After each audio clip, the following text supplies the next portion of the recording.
नमस्कार, आप सभी का हार्दिक स्वागत है एनवीर एजुकेशन के यूट्यूब चैनल पर। और मैं संपत लीड आप सभी के लिए आज 7 अगस्त 2022 से संबंधित इंपॉर्टेंट करंट अफेयर्स के वीडियो लेके हाजिर हो चुका हूं। अगर आप डेली बेसिस पर करंट अफेयर्स की क्लास देखना चाहते हैं तो शाम 5 बजे जो है इस क्विज को जरूर ज्वाइन करते रहें। तो चलिए शुरू करते हैं आज की इस वीडियो को।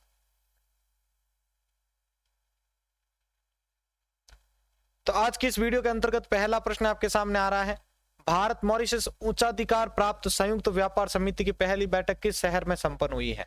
भारत मॉरिशस उच्चाधिकार प्राप्त संयुक्त व्यापार समिति की पहली बैठक किस शहर में संपन्न हुई है? हैदराबाद, चेन्नई, कानपुर और नई दिल्ली। आपके पास प्रत्येक क्वेश्चन के लिए जो है 5 सेकंड का एक सीमित समय रहेगा, तो आप उसी समय अंतराल के अंतर्गत अपना आंसर दे सकते हैं। तो देखिए, भारत मॉरिशस उच्चाधिकार प्राप्त संयुक्त व्यापार समिति की पहली बैठक किस शहर में संपन्न हुई है? तो इसका उत्तर होगा आपका डी, नई दिल्ली के अंतर्गत। दूसरा प्रश्न है, ऑयल इंडिया लिमिटेड ओआईएल का नया अध्यक्ष और प्रबंध निदेशक किसे नियुक्त किया गया है? पंकज कुमार गोस्वामी, रंजीत राठौर, हरीश माधवी और मानस कुमार शर्मा।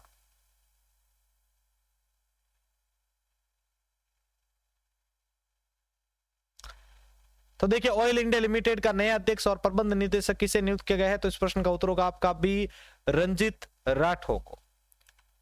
आज का तीसरा प्रश्न है, यूनेस्को ने लंगत सिंह कॉलेज की 106 साल पुरानी खगोलीय वेधशाला को दुनिया की महत्वपूर्ण लुप्त प्राय विरासत वेधशालाओं की सूची में शामिल किया है। यह किस स्थान पर स्थित है? भोपाल, मध्य प्रदेश, मुजफ्फरनगर बिहार, लखनऊ उत्तर प्रदेश या कोलकाता में पश्चिम बंगाल।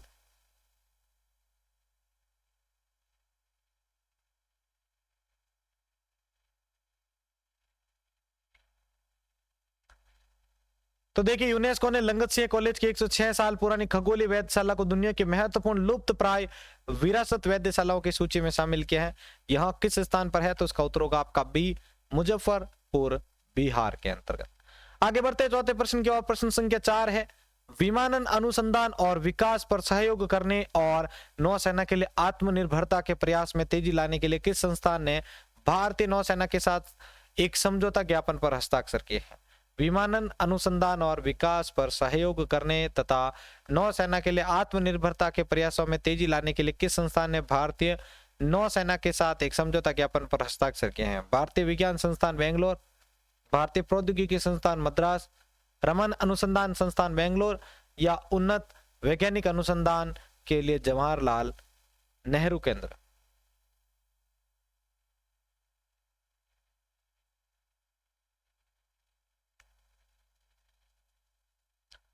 तो विमानन अनुसंधान और विकास पर सहयोग करने के लिए नौसेना के लिए आत्मनिर्भरता के प्रयासों में तेजी लाने हेतु किस संस्थान ने भारतीय नौसेना के साथ एक समझौता ज्ञापन पर हस्ताक्षर किए हैं? तो इसका उत्तर होगा भारतीय विज्ञान संस्थान बेंगलोर ने। आज का 5वां प्रश्न है, निम्नलिखित में से कौन भारतीय रिजर्व बैंक के प्रस्ताव के अनुसार भारत बिल भुगतान प्रणाली यानी बीबीपीएस के माध्यम से भारत में अपने परिवारों के लिए उपयोगिता, शिक्षा और अन्य बिल भुगतान करने में सक्षम होगा? अनिवासी भारतीय एनआरआई, भारतीय मूल के व्यक्ति पीआईओ, भारत के प्रवासी नागरिक ओसीआई या इनमें से कोई नहीं?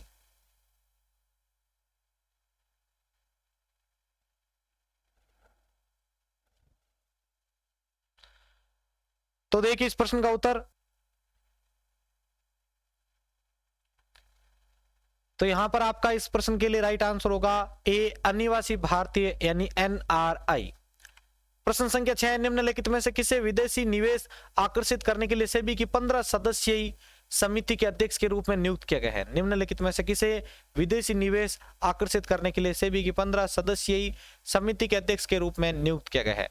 एसी नागेश्वरन, केवी सुब्रमण्यम, महेश परमेश्वरन और एमपी बूचू।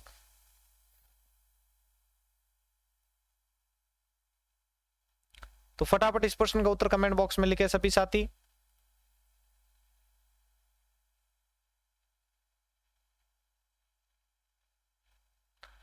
तो देखिए, निम्नलिखित में से किसे विदेशी निवेश आकर्षित करने के लिए सेबी की 15 सदस्यीय समिति के अध्यक्ष के रूप में नियुक्त किया गया है? एसी नागेश्वरन, केबी सुब्रमण्यम में परमेश्वरन और एमपी बूचू। तो इसका उत्तर होगा बी, केवी सुब्रमण्यम को। अगला प्रश्न आपके सामने आ रहा है 7वां, किस सरकार ने किसानों की आय दोगुना करने के लिए पंचामृत योजना शुरू की है? किस सरकार ने किसानों की आय दोगुना करने के लिए पंचामृत योजना शुरू की है? हरियाणा सरकार, तमिलनाडु सरकार, केरल सरकार और उत्तर प्रदेश सरकार।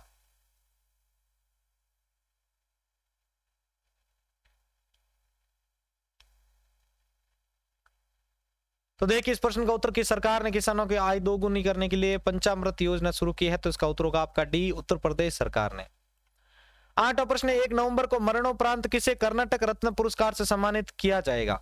1 नवंबर को मरणोपरांत किसे कर्नाटक रत्न पुरस्कार से सम्मानित किया जाएगा? राजकुमार, पुनीत राजकुमार, कमल हसन और जोसेफ विजय।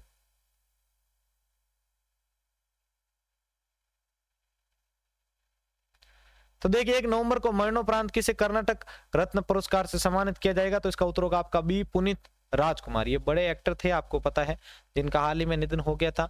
अगला प्रश्न आपके सामने, नोवा हाल ही में किस शहर में नवीनीकृत बख्शी स्टेडियम का उद्घाटन किया गया?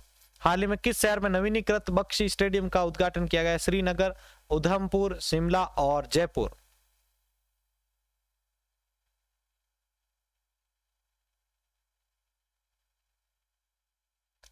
तो देखिए हाल ही में किस शहर में नवीनीकृत बख्शी स्टेडियम का उद्घाटन किया गया है? तो इसका उत्तर होगा आपका ए, श्रीनगर में। 10वां प्रश्न है, आईटीबीपी ने किस शहर में आईटीबीपी अकादमी में 72 फीट ऊंचा राष्ट्रीय ध्वज स्थापित किया है? आईटीबीपी ने किस शहर में आईटीबीपी अकादमी में 72 फीट ऊंचा राष्ट्रीय ध्वज स्थापित किया है? जयपुर, हैदराबाद, मसूरी और कानपुर।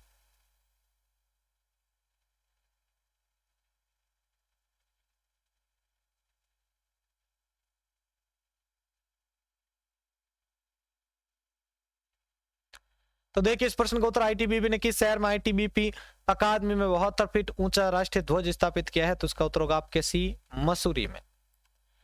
आज का 11वां प्रश्न है, निम्नलिखित देशों में से कौन सा समूह भारत से कॉफी का सबसे बड़ा आयातक है? निम्नलिखित देशों में से कौन सा समूह भारत से कॉफी का सबसे बड़ा आयातक देश है? इटली और पोलैंड, इटली, जर्मनी, बेल्जियम और रूस, लीबिया, पोलैंड, जॉर्डन और स्लोवेनिया तथा ऑस्ट्रेलिया।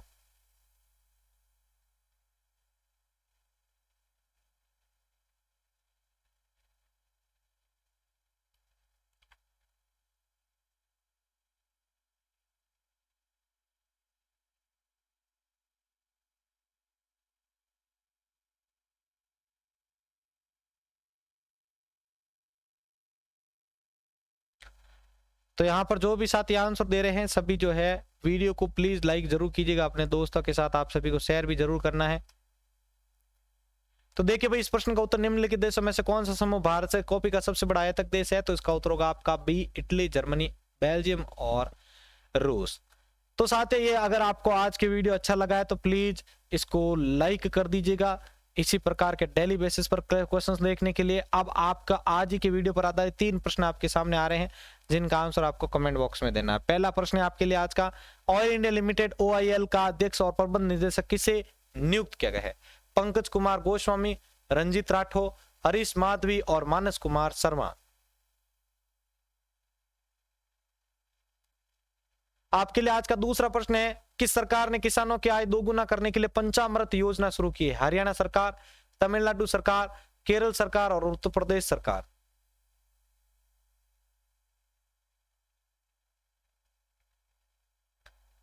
आज का तीसरा प्रश्न है आपके लिए, आईटीबीपी ने किस शहर में आईटीबीपी अकादमी में 72 फीट ऊंचा राष्ट्रीय ध्वज स्थापित किया है? आईटीबीपी ने किस शहर में आईटीबीपी अकादमी में 72 फीट ऊंचा राष्ट्रीय ध्वज स्थापित किया है? जयपुर, हैदराबाद, मसूरी और कानपुर। अगर आप भी इन पर सरकारी भर्ती परीक्षाओं की तैयारी करना चाहते हैं तो आज ही हमारे चैनल को ज्वाइन करें, ठीक है, और टेलीग्राम चैनल एनवीर एजुकेशन को भी जरूर ज्वाइन करें ताकि आप इसकी PDF को टाइम टू टाइम डाउनलोड कर पाएं, ठीक है। आज हमने जो है 7 अगस्त तक के जो करंट अफेयर्स पढ़े हैं उनकी सभी की PDF आपको टेलीग्राम के अंदर प्रोवाइड कर दी है। इसी प्रकार डेली बेसिस पर हमारे चैनल के साथ जुड़े हैं, ठीक है, तैयारी अच्छे से आप करते रहें। आगामी सरकारी भर्ती परीक्षाएं आपके लिए जो है समय रहते जारी हो रही हैं, तो आप सभी जो है अपनी तैयारी को अच्छे से जो है परफॉर्म करते रहें। इसी के साथ मैं संपत लीड आप सभी से अलविदा लेता हूं, मिलते हैं एक और नई वीडियो के साथ। जय हिंद, जय भारत।